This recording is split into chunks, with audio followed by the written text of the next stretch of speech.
My inheritance was stolen by my sister. You'll never be successful anyway, you don't need it, she said. I stayed silent. A year later, she showed up desperate and crying. I wish I could say I was surprised when it happened. That the betrayal came out of nowhere. But deep down, I always knew. I stood outside the lawyer's office, the weight of the past few weeks pressing down on me. My parents had passed suddenly, a car accident that left no time for goodbyes, no chance to settle old wounds. Grief alone was heavy enough, but I never expected what came next. I had always assumed things would be divided fairly. My parents weren't rich, but they had a comfortable estate, a house, some savings, a few investments. Enough to make life a little easier. Enough to help me breathe after years of struggling to build something for myself.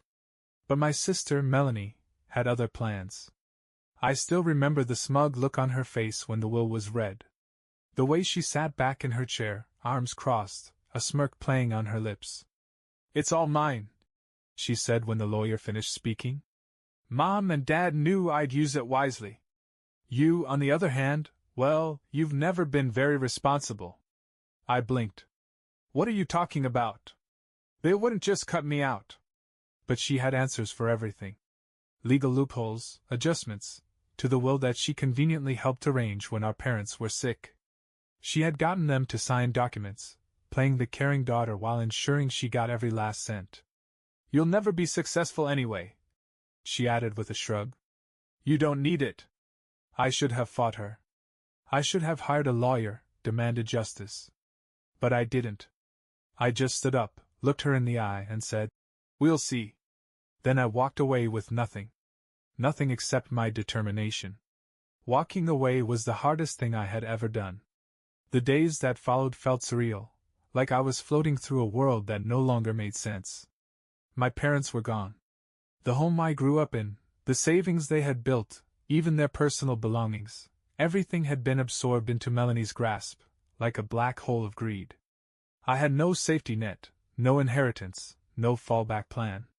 But what I did have was the cold, searing clarity of betrayal. And that clarity turned into fuel. I refused to let her win. At first, I threw myself into work. I had a small business idea, something I had tinkered with for years but never had the time or resources to fully commit to. Now I had no choice. It was either build something from scratch or drown under the weight of what my sister had taken from me.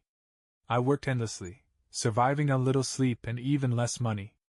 I taught myself everything: marketing, investing, expanding, anything that could push me forward. Meanwhile, Melanie was basking in her stolen fortune. Every few weeks, I'd hear updates. How she moved into a bigger house. How she bought a brand new luxury car. How she went on lavish vacations and threw expensive parties. It was like watching someone set fire to a pile of money just to see the flames dance. She didn't save. She didn't invest. She didn't even bother to be smart about it. And I knew, deep down, I just had to wait. Her downfall was coming. For the first few months, every day was a fight. I woke up before sunrise and worked until exhaustion took over. I started with nothing but an idea, something small, something people dismissed at first. But I knew its potential. I knew that if I put in the effort, if I pushed through the exhaustion and self-doubt, I could turn it into something real. I picked up side jobs to stay afloat, taking any work I could find, freelancing, deliveries, even odd handyman jobs. Whatever kept the lights on, whatever kept me moving forward. My days blurred together: work, build, learn, repeat. The best part? I told no one. Not a single soul, especially not Melanie. She had written me off, and I let her. She thought I was struggling, barely scraping by, a failure without my inheritance. And I wanted her to believe that. Because while she was busy flaunting her new life, I was building mine from the ground up. Occasionally, I would see flashes of her reckless spending. Mutual friends would mention how she had hosted yet another over-the-top event, how she had bought another designer bag, how she was living as if the money would never run out. But it would. I knew it would. Because I had something she didn't: discipline. I invested every dollar I made. I researched relentlessly, making smart decisions instead of flashy ones. I stayed quiet, focused, patient. And slowly, the tide began to turn. My business grew. Not all at once, but steadily.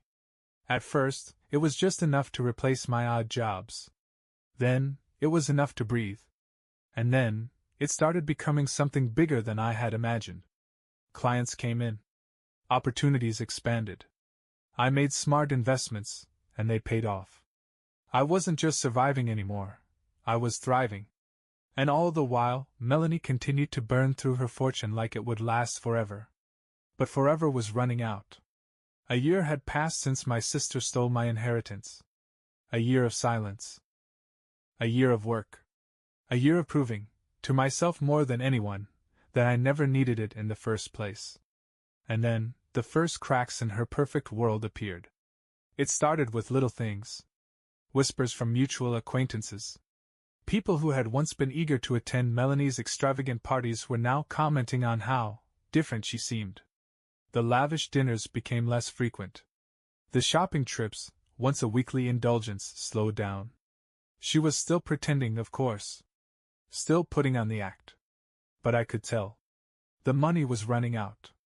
Then, one evening, I got a text from a former family friend. "Hey, is everything okay with Melanie? She was asking around about borrowing money, figured you'd know what's up." I almost laughed. Borrowing money? Already? The thought of it sent a wave of satisfaction through me. Melanie had inherited everything, and it still wasn't enough. She had burned through what should have lasted her a lifetime in just a single year. I didn't respond to the message. I didn't need to. Instead, I waited. A month later, the facade was slipping fast. I ran into an old friend who had attended one of her parties, one of the last ones, apparently. "She seemed off," he said, swirling the ice in his drink. "Like stressed. Kept bringing up bad investments, and how people aren't paying her back. I dunno, man, it was weird." I just nodded, keeping my expression neutral. But inside I knew exactly what had happened. Melanie, in all her arrogance, had probably thought she could double her fortune. Maybe she had fallen for some flashy investment scheme. Maybe she had poured money into a business idea without doing any research. Maybe she had simply spent so recklessly that no amount of money could keep up. Either way, she was sinking.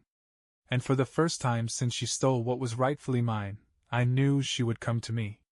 I could feel it. I had nothing when she abandoned me, no security, no financial cushion, no home. But now, I had built myself up. I had my own thriving business, stable investments, and a future that was mine. Melanie thought she had won. But the real game was just beginning. I didn't have to wait long. One evening, as I wrapped up work, my phone buzzed.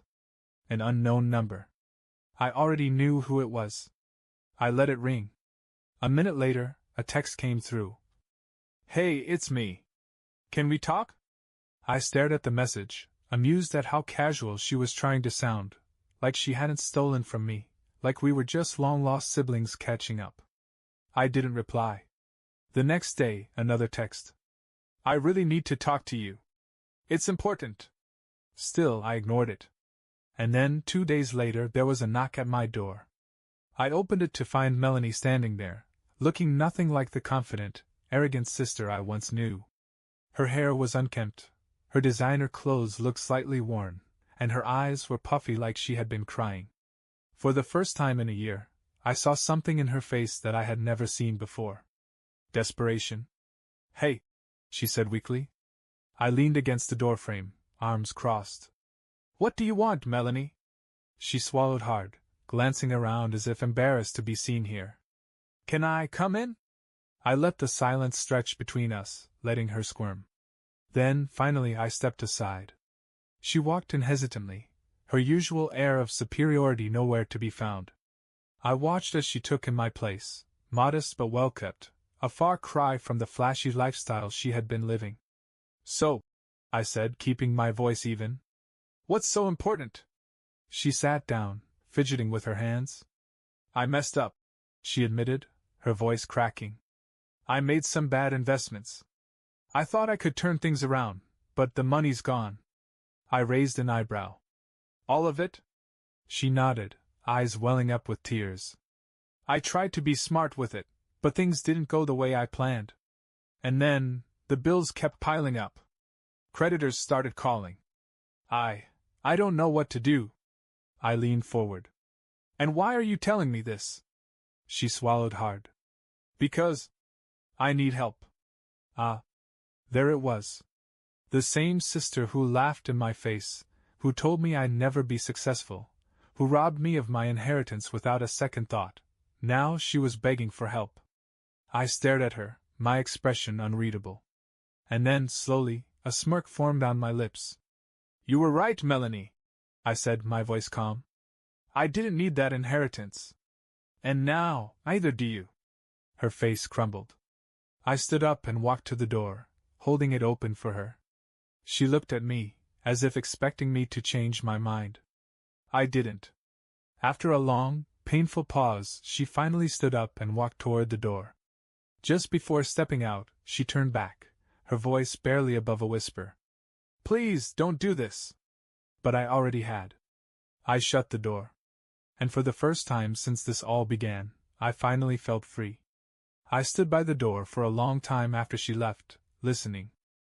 I half expected her to knock again, to yell through the door, to demand that I take pity on her.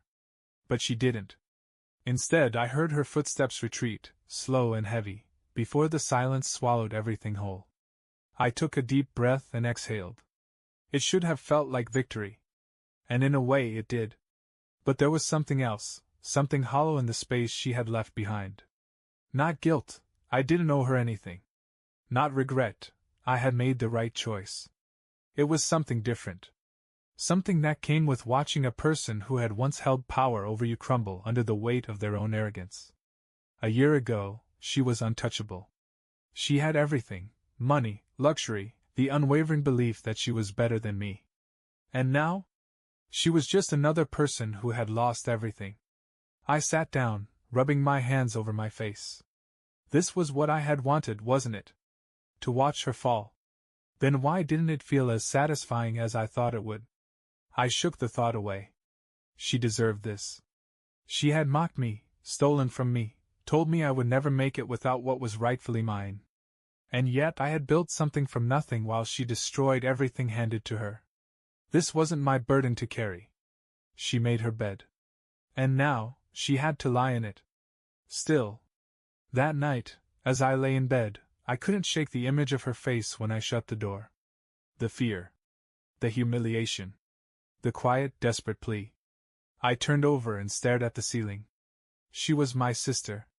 But then again, was she ever really my sister when she did what she did? The days that followed were eerily quiet. I expected Melanie to reach out again. A call. A text. Maybe even another visit. But nothing came. I told myself it was for the best. She had burned every bridge, and I wasn't about to rebuild one just so she could set it on fire again. She was on her own now.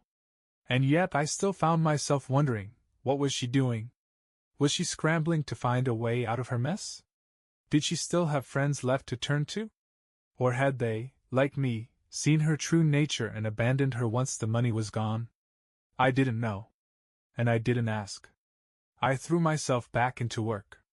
My business was thriving, growing faster than I ever imagined. I had steady income, smart investments, and for the first time in my life, true security. Ironically, I was living the life my parents' inheritance was supposed to give me, except I had earned every bit of it on my own. And then, a week later, I ran into someone who shattered the silence. I was grabbing coffee when I heard my name. I turned and saw Lisa, one of Melanie's old friends. Someone who had been part of the same social circles, the same parties, the same extravagant life my sister had built for herself. She looked at me hesitantly. Hey. I don't know if you've heard, but your sister isn't doing too well. I shrugged, keeping my expression neutral. I figured. Lisa hesitated, then leaned in. She's bad. Like really bad. She lost everything. The house, the car. I think she maxed out her credit cards just trying to keep up appearances. And now, no one's left to bail her out. I sipped my coffee, letting her words settle. Lisa shifted uncomfortably. She's been staying with some guy, but I think he kicked her out too. I don't even know where she's living right now. I didn't respond. Because what was there to say? Melanie had taken everything from me and wasted it. She had mocked me, humiliated me, left me with nothing, while she indulged in the kind of life she thought she was entitled to. And now? Now she was nothing. Lisa studied my face, waiting for a reaction. I don't know, I just thought you'd want to know. I nodded slowly. Thanks. And with that, she left. I sat there for a long time after that, staring into my coffee, thinking. Melanie was finally facing the consequences of her actions. She had dug her grave. And I wasn't going to pull her out. But for some reason, I couldn't shake the feeling that this wasn't over yet. I should have known she would come back. It was late, past midnight, when the pounding on my door started. Not a knock. Not a timid tap. Desperate, frantic banging. I sat up in bed, groggy but instantly alert. I had a feeling I knew exactly who it was. And I was right. When I opened the door, Melanie stood there, her once pristine appearance now completely destroyed. Her hair was messy, her clothes wrinkled and stained, her eyes swollen from crying. She looked like a ghost of the person she used to be. Please, she whispered. Her voice was hoarse, barely above a breath. I have nowhere else to go. I leaned against the doorframe, arms crossed. And whose fault is that? She flinched, looking down at the ground. I know I messed up. But I swear I never thought it would go this far. I thought I could fix it. I stayed silent, watching her squirm under the weight of her own mistakes. She swallowed hard. I lost everything, okay? I have nothing left.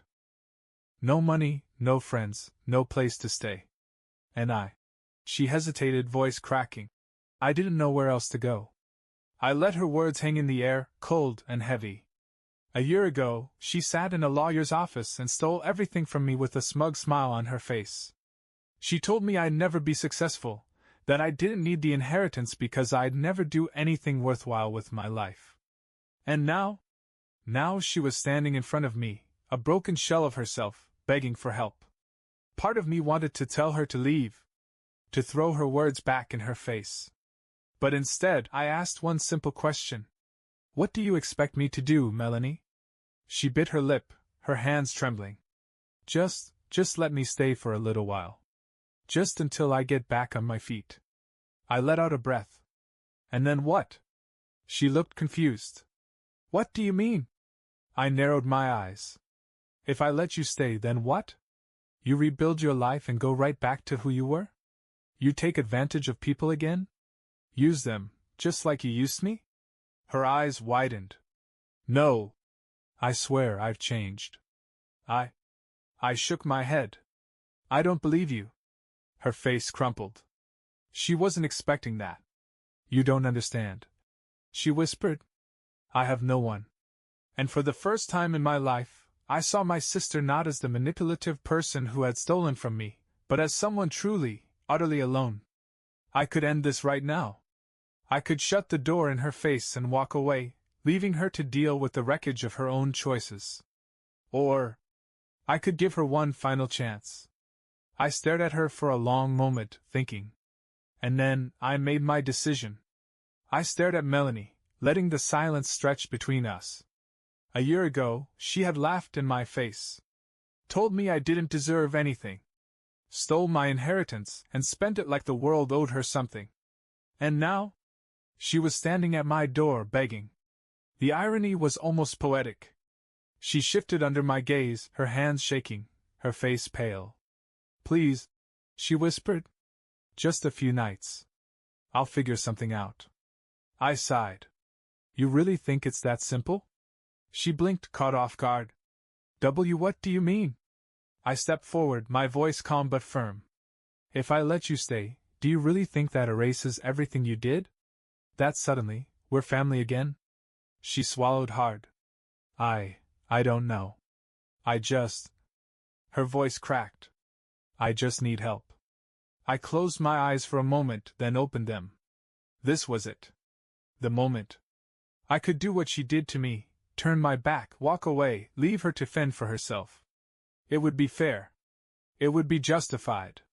But I wasn't like her. I would never be like her. I let out a slow breath. I'll make you a deal. Her eyes lit up with hope. Anything, she said quickly.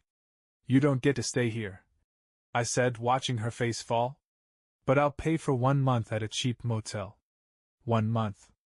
That's it. After that, you're on your own. Her lip trembled. You'd do that? I nodded. But only once.